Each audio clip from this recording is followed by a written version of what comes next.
Family, welcome to another episode of Kingdom Instruction, where we walk in the spirit and truth, and our currency is love, peace, and joy. I am your brother, ambassador, and son of the Most High Yahuwah, and today's lesson is Ephesians chapter 6, verse 12 breakdown and similar verses. Now, this is probably my 10th time trying to record this video, so please bear with me if I mess up on some words. But let's get started. Oh, and the reason why I made this video is because there's so much crazy stuff. I know y'all seen my video the other day about me talking about not watching the Super Bowl because of all the stuff that's going on with the Epstein file and all the information being put out there about the people that are actually controlling and running this country. So that's the reason why I made this video, just so our disciples can understand what we're supposed to do, how we're supposed to react to certain things that we hear or deal with when it comes to stuff like that, or just in general with people that we interact with at home or at work, wherever the case may be. So understand this: for we wrestle not against flesh and blood, but against principalities, against powers, against the rulers of the darkness of this world, against spiritual wickedness in high places. Okay, so please understand that these people are literally sitting in high places. They got high positions, and they are controlling, or the entities in them are controlling the scenario or how this world operates. Okay, please understand that. Ephesians chapter 6, verse 12 states, "For our struggle is not against flesh and blood, but against the rulers, against the authorities, against the powers of this dark world, and against the spiritual forces of evil in the heavenly realms." It highlights that the disciples' battle is spiritual, not physical, requiring divine armor.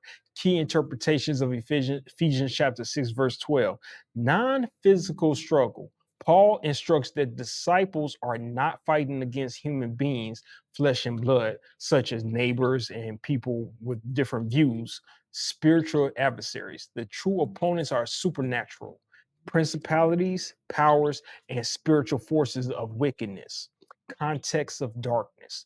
These forces operate within this dark world, implying a cosmic battle against demonic influences. Call to action.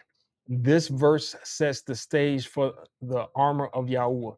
Ephesians chapter 6, verse 13 through 18, urging disciples to stand firm using spiritual tools rather than worldly weapons.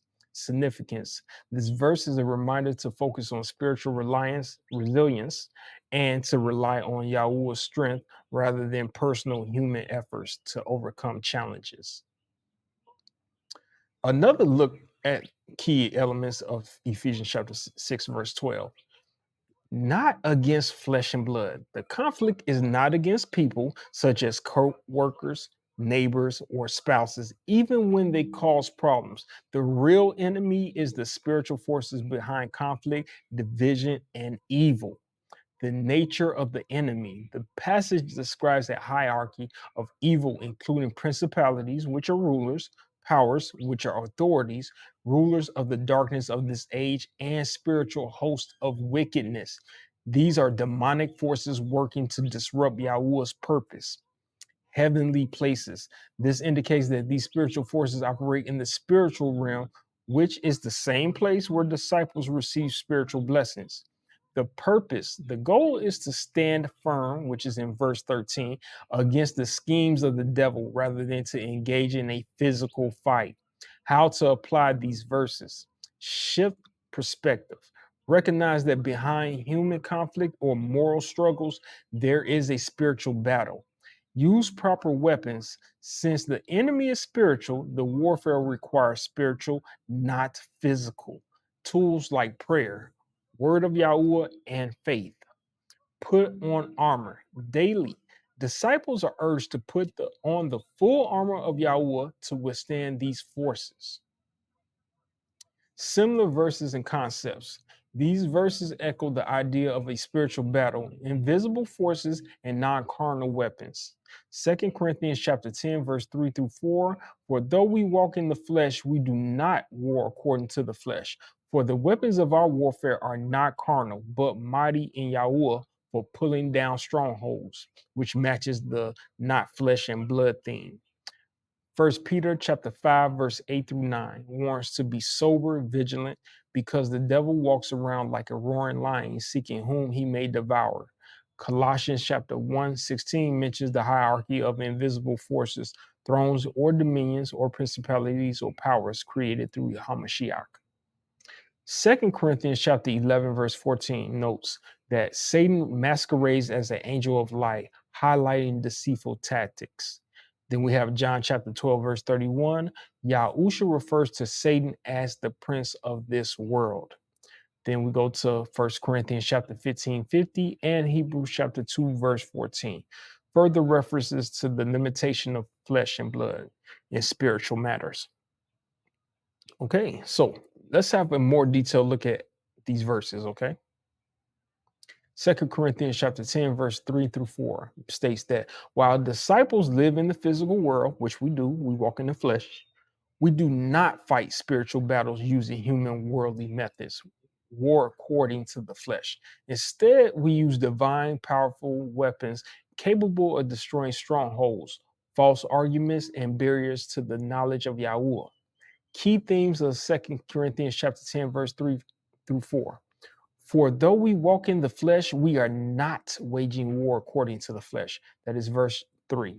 Disciples are human and living in a broken world, but are instructed not to use worldly carnal tactics like manipulation of forces in their spiritual, emotional, or mental battles. For the weapons of our warfare are not of the flesh, but have divine power to destroy strongholds, which is verse 4.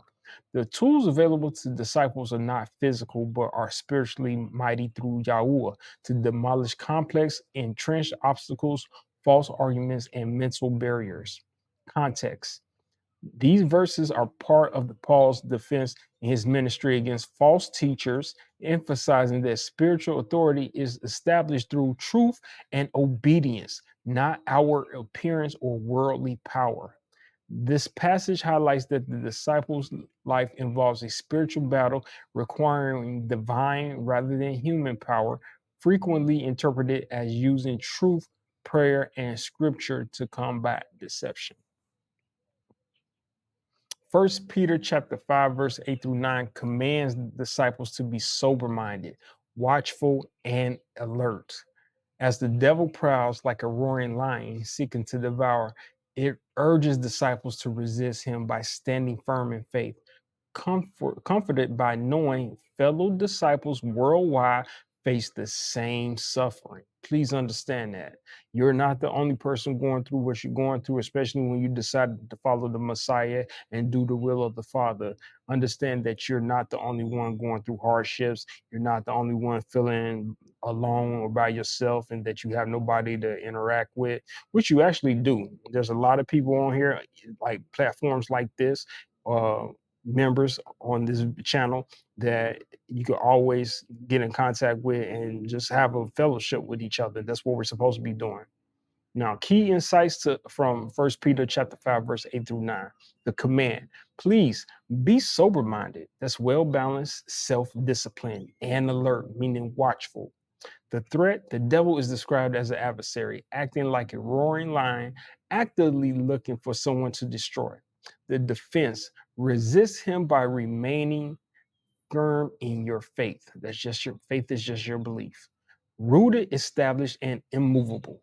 The context, disciples are reminded that we do not suffer alone. The same struggles are experienced by the global brotherhood. Remember, the Messiah was very clear. Those who do the will of my Father are my mother, brother, and sister. So we all share in this struggle and hardships at times, because we are doing the will of the Father, and He has set us apart. He has made us holy. Holy just means set apart. That's all it means. Key terms explained: sober-minded, and it's a Greek word, implies clarity of thought, self-controlled, and freedom from spiritual intoxication or distraction. Watchful, to be vigilant, aware of spiritual dangers, and ready to respond. Resist, to set oneself against, stand firm, or refuse to give in. Colossians chapter 1, verse 16 states, "For in him all things were created, things in heaven and on earth, visible and invisible, whether thrones or powers or rulers or authorities. All things have been created through him and for him." This verse establishes Yahushua HaMashiach as the creator and sustainer of all reality, asserting his supremacy over both physical and spiritual realms. Key insights from Colossians chapter 1, verse 16 include universal creator. Everything in the existence, material, earth, and spiritual heaven was created by Yahushua. Remember, he is the word. So everything was created by the word, indicating he is divine, not a created being. Comprehensive scope. This includes visible things and invisible, such as spiritual authorities, thrones, dominions, and rulers. Purpose, purpose of creation. All things were created through him and for him, meaning the universe exists to bring glory to Hamashiach, the Messiah. Authority and ownership, because he created and purchased all things, Yahusha holds supreme authority, and all things ultimately belong to him, because once again, the Father gave it to him. Not only did Yahusha create all things, because remember, he is the word, everything was created for his purpose. And that's Hebrews chapter 1, verse 2, where Hamashiach is said to be the heir and lawful owner of all things. So the Father is a king. As a king that has a son, you give things to your son. Your son is going to be the heir of anything that you have. And so the Father is giving and placing all authority into the Messiah's hand. Okay. John chapter 12, verse 31 states, "Now is the judgment of this world. Now will the ruler of this world be cast out." This verse highlights the pivotal moment of Yahushua's crucifixion, where Satan's authority is broken, the world is judged, and redemption is secured, marking a shift from darkness to light. Key details regarding John chapter 12, verse 31 include the ruler of this world, refers to Satan, of course, whose power over humanity is defeated through Yahushua's death on the cross. Judgment of the world represents the condemnation of the sinful, dark world system and its values. Context. This verse is part of a larger urgent message from Yahusha in John chapter 12, verse 31 through 36, regarding his upcoming death and his call for people to believe in the light. Victory over evil. While evil still exists, and we see it every day, the casting out indicates that the devil no longer has ultimate authority over disciples. 1 Corinthians chapter 15, verse 50 states that flesh and blood cannot inherit the kingdom of Yahweh, nor does the imperishable inherit the perishable inherit the imperishable. This verse highlights that human bodies in their current mortal state cannot enter heaven, necessitating a transformation into incorruptible, resurrected bodies to share in Yahweh's kingdom. Key aspects of First Corinthians verse 15, or chapter 15, verse 50, my apologies. Meaning the phrase flesh and blood refers to the frail, mortal, and sinful human nature, which is incapable of existing in the perfected eternal state of heaven. Context. This verse is part of Paul's argument regarding the resurrection, explaining that just as physical bodies are meant for death, a different spiritual and imperishable body is required for the afterlife. The mystery. 1 Corinthians chapter 15, verse 51 through 53. Paul follows this with a mystery that not all will die, but all will be changed in the moment at the last trumpet when the mortal puts on the immorality. Transformation. The perishable body must be changed to inherit an imperishable existence. Hebrews chapter 2, verse 14 explains that Yahusha became fully human, flesh and blood, so that through his death, he could destroy the devil's power over death and free people from the lifelong bondage of fearing death. As the devil uses this fear to enslave humanity, this verse emphasizes Yahusha's humanity and sacrificial death as the means to overcome spiritual death and offer liberation from its paralyzing grip, establishing him as a relatable high priest who understands human temptation. Key meanings of Hebrew chapter 12, verse 14. Yahusha humanity. Since the children share the flesh and blood, he himself likewise partook of the same things. Yahusha fully embraced human nature to experience life and suffering as humans do, making him a relatable savior, destroying the power of death, that through death he might destroy the one who has the power of death, that is the devil. By dying, Yahusha broke the devil's ultimate hold on humanity, which stems from sin and leads to spiritual death.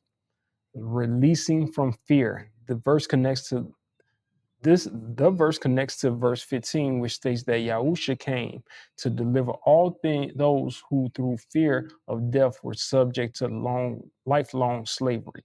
The devil uses the fear of death as a tool of control, but Yahusha's victory over death frees disciples from this bondage. Conclusion. Be careful about judging other means, practicing self-reflection. So we definitely have to be careful about, because I made this part because I caught myself doing the same thing, judging people that I seen on that Epstein list based off of what I read or saw or heard, or not heard but seen on the DOJ website. And then certain things that people brought to my attention on different videos about what was going on. So I had to make this part, and this is especially for myself as well. Be careful about judging means practicing self-reflection, showing compassion, seeking understanding, and remembering we are all imperfect. Focusing on our own flaws, the log in our eye, before criticizing others' specs, as it builds humility and avoids hypocrisy. As seen in Matthew chapter 7, verse 1 through 5, it's about discerning right from wrong without condemnation, understanding people's context, and leaving ultimate judgment to Yahweh while acting with love. And I know this can be a hard thing for a lot of people. Me personally, especially where I seen about what they did to the kids and babies. Very hard to, like, but we're disciples, we're citizens of the kingdom, and we're set apart. So we have to think, we have to live, we have to move differently and act differently than how the world would. Okay. So why be careful? We are imperfect too. We often criticize others for things we do ourselves, making us hypocrites. That's Matthew chapter 7, verse 3 through 5. Lack of knowledge. We don't know a person's heart, background, or experience, which informs their actions. It creates negativity. Judging impacts the energy we bring and can be a sign of pride, insecurity, or jealousy. Now, I'm going to go back to the lack of knowledge. We don't know a person's heart, background, or experience, which informs their actions. The reason why I put this part in is because I've seen a video of this guy who had been raised into that satanic lifestyle, and he had experienced a lot of things, um, witnessed a lot of evil things done, especially to kids. And so we have to understand, no different than me meeting people in life. Um, when you say, for example, women that have been raped, um, when they were younger and stuff like that, and understanding their background, their experience, and having compassion for people, and empathy for what they go through. So I have to understand. We have to understand that these people, a lot of people, like a lot of people, I come to learn that even the people that are in the industry, we know technically sold out, sold their souls. A lot of them were raised and groomed into that lifestyle. So technically, in a sense, that's all they know. Uh, like I was raised around people that we were like into the Bible. Yeah, I bought me another Bible, guys. Sorry, I got a Bible buying addiction. I gotta chill out with that. But like I was raised with learning to understand the Bible and just to have knowledge on all type of things across the board, and how I was raised around men. Um, a lot of times it's hard for me to relate to a lot of people. Like, for example, guys that act real, you know, have women tendencies. It's hard for me to relate to them, and sometimes I find myself judging and not wanting to be around them because I was raised totally different, and sometimes I just feel like I just can't relate to certain things, and that's wrong for me to be that way. So I had to put this part in not just for y'all. Everything I put in here, guys, is for me as well, and for my kids to be able to see and watch when they get a chance, if they're not near me when I'm doing it. So we'll be judged similarly. Please understand that the standard we use for others is often the standard by which we are judged. So Matthew chapter 7, verse 2. And that's why I always have to go back to what the scriptures say, what the Messiah said, excuse me, what the Messiah said, what the Father said. We have to be careful on how we treat other people, what we think in our thoughts about certain things. How to be less judgmental. Practice self-reflection. Look at your own flaws, the log, before addressing someone else's. Listen with compassion. That's one thing most people do not do, and I realize that a lot. I do, but I'm good at that, but I notice a lot of people that make comments in videos and make videos about certain things about certain people. They don't, when they're talking to people, they really don't listen to them. So that's a big thing. Listen with compassion. Try to understand before forming an opinion. Even the scriptures tell us to do that, as shown in this blog post, and it was a blog post I had seen. Uh, it was about young lady who had being in that environment, and it's just, you have to sit and listen to them and understand where they come from. Ask questions, seek understanding rather than making assumptions. Pray instead of criticizing. It takes the same energy and shifts focus on Yahuwah's role. Discern, don't condemn. It's okay to tell right from wrong. Discern, but avoid condemnation, which is judging someone's core character. Focus on actions, not hearts. Recognizing people by their fruit, but don't try to know their inner being. Leave judgment to Yahweh, and Yahweh knows their heart. We don't. And check this part out right here. Jude chapter 1, verse 9. But even the archangel Michael, when he was disputing with the devil about the body of Moses, did not dare. Now, check this out. He did not dare bring a slanderous accusation about him, but said, Yahuwah rebuke you. Okay. So the verse states that the angels did not bring railing accusations against others, even when superior in power. 2 Peter chapter 2, verse 11, supported by Jude 1, verse 9, which highlights Michael, the archangel, refusing to slander the devil, saying, Adonai rebuke you. These passages emphasize respecting divine authority and leaving judgment to Yahweh. So even the angel, and Michael, everybody should know about Michael, a little bit about him. You may not know everything about him, but he is a high-ranking angel in the kingdom of heaven. And so if he would not bring accusations against the devil, uh, anybody in that position, we are not to either. 2 Peter chapter 2, verse 11, whereas angels who are greater in power and might do not bring a reviling accusation against them before Yahweh. Jude chapter 1, 9, but even the archangel Michael, when he was disputing with the devil about the body of Moses, did not himself dare to condemn him for slander, but said, Adonai rebuke you. Key context and meaning. Michael's restraint. Even the mighty archangel Michael refrained from personally slandering the devil, deferring to Yahweh's ultimate authority instead. Purpose. These verses are used to rebuke false teachers or arrogant people who scoff at spiritual beings in authority. Significance. It highlights that judgment belongs to Yahweh alone, and even holy angels show reverence in his presence. So that's it, guys. If even though it's a lot of wicked stuff going on, I definitely don't agree with it. First of all, I do want to thank y'all and shalom. It's a beautiful Shabbat day. I'm back in my little location.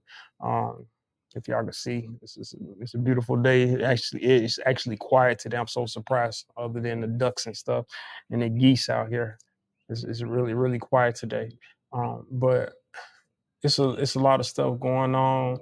Even when I made that video, I was just in my thoughts. Like, if I'm rambling, because my mind is just thinking about all type of all, and I'm talking about, when I say crazy stuff, it's like the stuff that I read in them documents. Just like, I can't imagine like people hurting babies. I mean, people hurting people in general. I don't care who you are or what your background is. I can't. I personally can't imagine just hurting people, just hurting people. You know, it's crazy, but when they do it to kids, they do it to babies. And the videos I saw, and I know for sure I'm gonna have to take a nice little fast off of just all that stuff, and just have a long, long uh, vacation in my scripture, in my word, because yeah. I just I hate to see people go through stuff. I hate to hear it, and then knowing, and it's hard for me not to feel some kind of way about the people that's in those files, when it's blatant that they did some evil stuff. And I understand, and I realize this world is wicked. It is really, really wicked. That's another reason why I wanted to have this channel, so people can understand the reality of this world, because a lot of people are blind to the facts. And as if you're in the know, if the Father has removed the veil from your eyes, you see it. There's no way that you don't see it. And and spiritually it's draining, because once again, we're here to love everybody. We're here to respect everybody, and to bring everybody to the Father, to the kingdom, to the Messiah. That's our job, to bring everybody to the kingdom, everybody to have a relationship with the Father, everybody to have a relationship with the Messiah.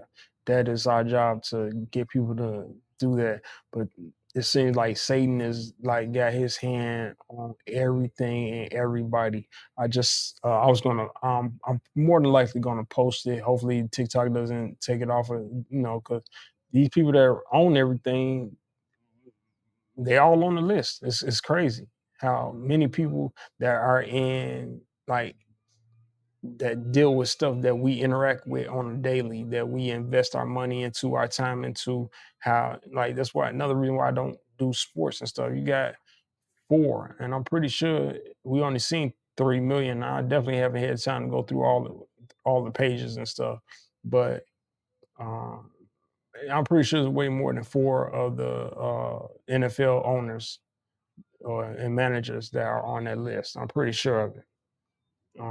Just based off of,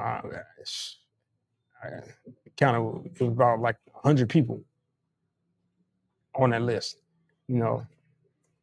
And I know people are like, "Well, Jay Z and them don't own nothing. They got money, and it's probably not even their money, and they're limited to what they can do. They don't control absolutely nothing, not a thing. None of them. None of the black people that were on that list, they don't control nothing. They don't run nothing, and the part that they played was minimal. Yeah, I mean, and they played a part. Don't get me wrong, and I'm not like trying to defend them at all. They played a part, but the people that, I mean, all of them wrong. Let me just say this: they all on the same. You commit one sin, you break one sin, you break them all. So they all part of it. But we still supposed to have compassion, and we still supposed to pray for the enemies, even though these people are bad. I can't. This is crazy. Anyway, regardless, we still supposed to do right by the Father. We are still citizens of the kingdom, even though we're in the world. We're not of the world. Please remember that. Please understand that you're not by yourself. You're not going, whatever you're going through. You're not going through it alone. Everybody's struggle may be a little bit different than the next, but all people struggle. All of us believers and disciples, all of us disciples struggle. And I'm going to use the word disciple I'm not going to, because people always ask me, are you a Christian? Like, no, I'm a disciple. I'm an ambassador. I am a child of the Most High. I am a brother and a and a friend of the Savior. That's what He called us. Called us when He allows you to know and understand the information in this, then you are a family. You do the will of the Father, and we're still going to expose evil. There's no doubt about it. I'm going to do some videos exposing the wickedness, but just stay in faith. Don't doubt yourself. Ask the Father to strengthen you, to help you overcome whatever challenges you guys are going through. Okay, just know I'm here for you guys. If y'all ever need to get in contact with me, y'all see my information. A lot of y'all know how to get in contact with me. Even if you send me a message in TikTok or YouTube, I'm always going to respond to you guys. So all right, family, I'm gonna get out of here. I'm gonna try to enjoy the rest of this day. I gotta go through and mark up my new Bible. I got some highlighters, and I'm about to go through and just go through some verses. I do have a copy. I just wanted to show y'all. This is I don't know if y'all see this. This is the Kingdom in the New Testament. So all of this are pages of different verses, and I'm gonna make video. I'm still gonna do my Back to the Kingdom. This is where I just made this so I could make my videos a little bit more quicker, and so I'm gonna post some more videos soon with Back to the Kingdom Part 4. So please watch 1, 2, and 3 if you haven't, and that way you'll be able to catch up when I make Part 4. I thank you guys for following me and listening to me, and I love you guys, and I always pray for you guys to, you know, have strength and overcome whatever challenges you guys are going through. And true followers, I want the true ones, the actual ones to do the will of the Father. Y'all can pray for me as well. I love you guys. Y'all have a wonderful Shabbat, and I will see y'all later. And this will be posted in a minute. Take care. Shalom.